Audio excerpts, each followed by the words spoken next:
That Mike. Next up, we'd like to welcome Melinda Hodkiewicz from the University of Western Australia to talk about what she's been working on. Oh no, I'm not going to do that. Yeah, whatever I'm doing. Okay, I'm not going to talk about the stuff we're working on, but I am going to stick to the topic of the evening, which is why you're here. So first of all, thank you to Zane for the invitation to talk tonight. And I'm just going to maybe, hopefully, I have a major point which I'll get to at the bottom of this slide. So many of you will know that machine learning has really come along in leaps and bounds. And one of the reasons machine learning has come along in leaps and bounds is there's a huge amount of open access data to train machine learning models on. So for any of you who are interested, you can, as I went here, I went to look for the best public data sets for machine learning and data science, and you will see that the most popular, the IRIS data set, has been downloaded more than 800,000 times. So when you have data sets like this, lots of people use them. Why do they use them? Because we need these sort of data sets in order to produce sensible and resilient algorithm. I did like, by the way, that the second highest was the wine data set. That was little news for me. Now, in my world, the engineering world, particularly the prognostics, maintenance, remaining useful life world, there is really only one source of data. And it was put together initially by NASA, and you can go to the NASA data set. And to show you how desperate we as engineers are for data, look at this. A battery data set has been downloaded 17,000 times. An experimental bearing data set, 30,000 times. What is wrong with this? The battery data deterioration is all done on lab data. The bearing data is all done on lab data. They fake some sort of failure on the bearing and then they run it to destruction. This is what we train our bearing models on. Okay? How its relationship is to real life is nothing. But everybody out there, 30,000 people, have trained bearing models on this. The turbofan is exactly that. It's a simulation. It's not even based on, most people who use the data don't even realize that, but it's a simulation. So here we are. We've got the whole basis of which a lot of our prognostic models are developed, tested and trained on about 10 data sets, most of which were developed in the laboratory. Why do we have this? Because no one in industry will give us data to train our models on. So as a result, we cannot do predictive analytics on your bearings. Not very well most of the time. Because we have no data sets to train anything. So all of the work that's gone on outside of industry that has actually produced a lot of the things that we know and love and use and are embedded in our mobile phones, that's happened because open data was available. Industry largely, questions at the end, thank you. Industry largely has, because they have protected their data, they don't have enough data, they don't have enough variety, they don't have enough to validate, and they have all the problems that our first speaker mentioned tonight.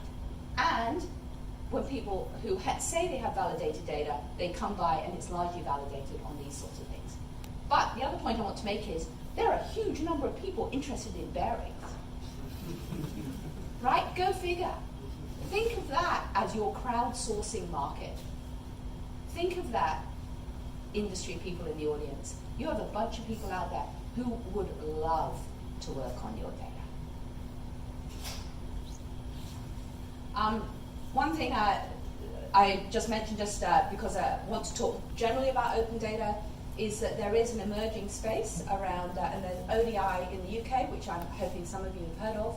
And so there is a real emergence, particularly in the UK. As some of you know, I've spent a year at the Turing Institute in the UK, and there is a huge push from government and some businesses, and particularly sort of like the infrastructure sector, for open data, and a lot of work around how do we manage that, how do we have all the processes around that. So those of you who are interested in open data and are not aware of ODI, I would suggest that you have a look at this. There is also in Australia, there is an ODI in Australia. I don't know much about that one, but I did find it when I was preparing the talk this morning. Also, I've recently become aware of this quite interesting and somewhat well-funded Australian government effort called the Australian Research Data Commons. And this is really a move by the Australian government to say that all data that is used in research funded by the Australian government, which, let's face it, given the amount of money industry spends on research, is most of the research done in Australia, should be publicly available or available in some form. And this is the mechanisms and processes and structures that will enable that to become available. So in the open data world, please keep an eye on developments here. And then the bottom one is really an effort, and this leads into the next slide. This is an effort that followed on from our frustration with this. So we got to know the NASA guys and their work, and we were really frustrated with the fact that this was all lab data. So we set up here with the help of and funding from the BHP Fellowship for Engineering for Remote Operations, so a huge shout out to BHP for their funding for this and other projects, but specifically to try and work with companies to put up real data sets that reflected the richness and complexity of real life operations. And initially we put up a lot of some of the data. We only have about 10 data sets up there. But and I have a lot of data sitting on my computer because I have a lot of work with companies. And I started to go back to the companies and say, come on, look, this data is 5 years old. And who cares what the pipe was? You know, and it's actually quite difficult. Nobody wants to make a decision.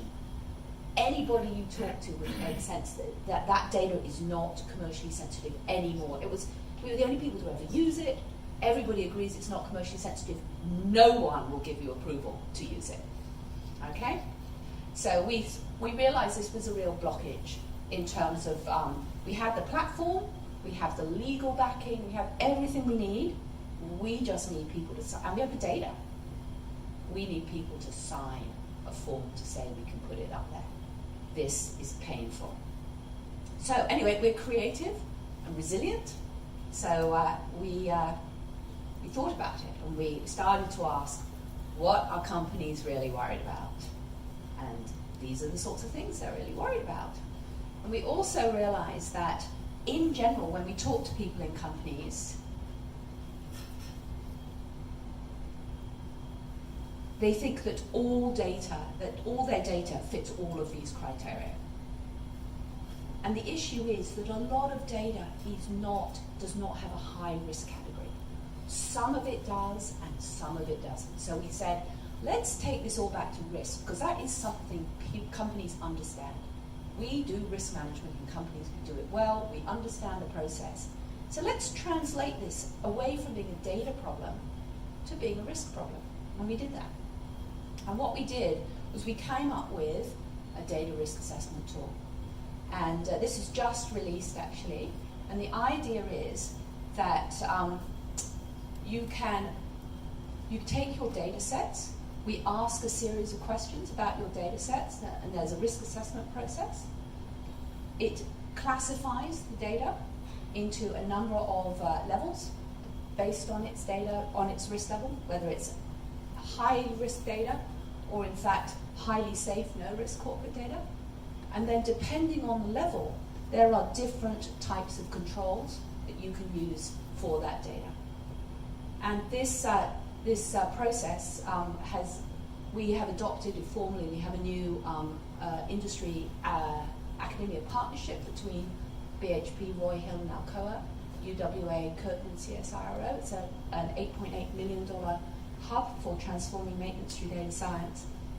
And the legal teams of those three groups have been through this and they've all agreed to use it. So we hope that this is a way of walking them slowly into the process. I'm not saying anytime soon, by the way, that these guys are going to be releasing even highly safe corporate data to the rest of the world, but they might be releasing it to us.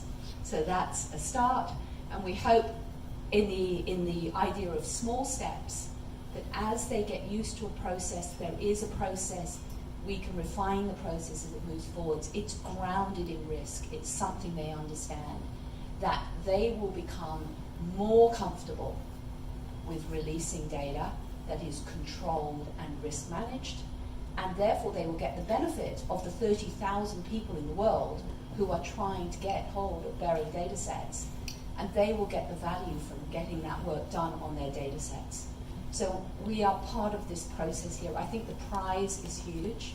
There are a lot of researchers out there with a lot of good ideas, very keen to work with data, and industry as a whole is not getting value from that data.